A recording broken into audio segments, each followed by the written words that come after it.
Hey, welcome back to YOUheal Radio. I'm really happy you've tuned in today. We are diving into something that touches all of us at some point. Boundaries. Why do they feel so hard to set? And how can we make it easier without feeling guilty or anxious? If you've ever found yourself agreeing to something just to keep the peace, or worrying about saying no because you don't want to disappoint someone, you're in the right place. Today, we'll explore why it feels so difficult and, more importantly, how we can start making it easier step by step. Let's be honest, setting boundaries can feel impossible sometimes, especially when we've been conditioned to believe that putting others first makes us good or caring. Maybe you've been in a situation where you're afraid of being seen as selfish or difficult for speaking up about what you need. I've seen this so many times in people around me, and I've struggled with it myself. A friend of mine, for example, had a hard time sticking to their healthy eating goals. Every time they went out with friends, they felt pressures to eat whatever everyone else was having, whether it was burgers, pizza, or sweets. Even though they were trying to make healthier food choices, they didn't want to be the one who said, "No thanks, I'm going to skip dessert," or "I'd rather stick with a salad." The fear of standing out or being judged made them ignore their own needs, just to avoid awkwardness.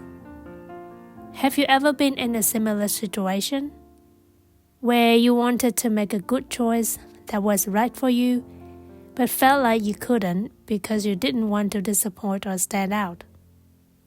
So why does it feel so hard to set boundaries in moments like these? Part of it comes from the fear of being rejected or judged. We want to belong, to be liked, and sometimes that desire overshadows what's really best for us. But here's the truth.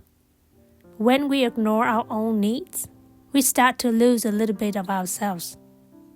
It might feel like a small sacrifice at first, but over time, it adds up, leaving us feeling resentful or disconnected from who we really are.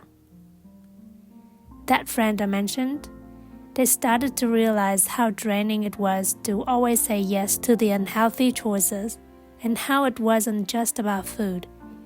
It was about their overall well-being. They had to get comfortable with saying, "I'm going to stick with my plan, but you guys enjoy." And while it felt uncomfortable at first, they noticed something important. People didn't judge them as harshly as they feared, and those who did, well, they were the people whose opinions really mattered in the end. This is the thing about boundaries.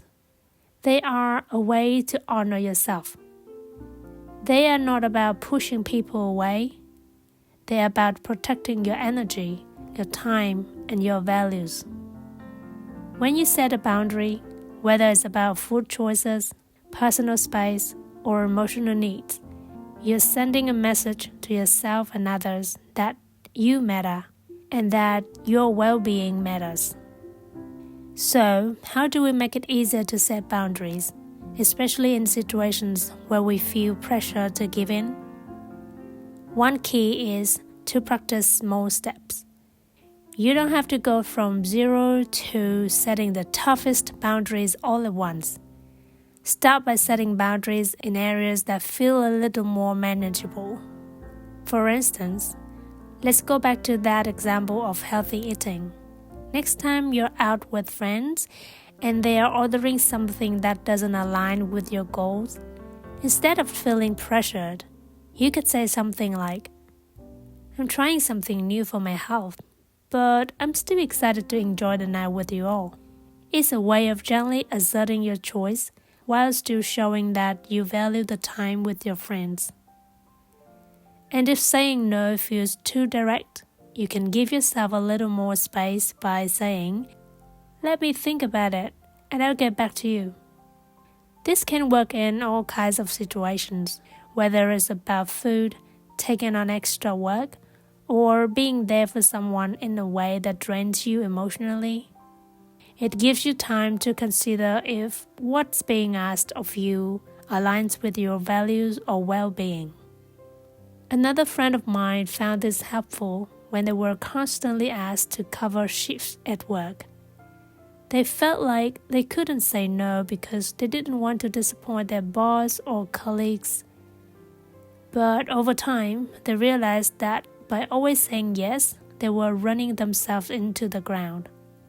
So they started using that phrase, "Let me think about it," to give themselves some breathing room. And you know what? Most of the time, after reflecting, they realized it was okay to say no. And here's the thing, people respect honesty. When you set a boundary from a place of self-respect, others tend to respect it too. Sure, not everyone will be happy about it, but the people who genuinely care about you will understand. I know another person who was in a constant cycle of feeling overwhelmed by social obligations. They were invited to every event, every gathering, and every time they felt like they had to go, even when they were mentally or emotionally drained. But they finally started saying, "I can't make it this time, but I hope you all have fun." And what they found was a sense of relief. They didn't lose friends over it. They actually felt more present and connected in the moments they did show up because they weren't burnt out from overcommitting. The thing about boundaries is that they are a form of self-care. They're about protecting your peace and making sure you have enough energy to show up as your best self in all areas of life. And the more you practice, the easier it becomes. Start small, be gentle with yourself, and remember that you deserve to make choices that nourish you. Whether it's about food, relationships, or work commitments. At the end of the day, boundaries are about respecting your own limits and needs. You don't have to say yes to everything. You don't have to keep everyone happy at the expense of your own well-being. You are allowed to prioritize yourself, and the people who truly love and care for you will respect that. Thank you for being here with me today. I hope something in today's conversation sparked a little courage in you to start setting boundaries that feel right for you. Remember, it's not selfish to take care of yourself. It's necessary. Until next time, take care of your heart, and always remember, you are worthy of love, respect, and peace.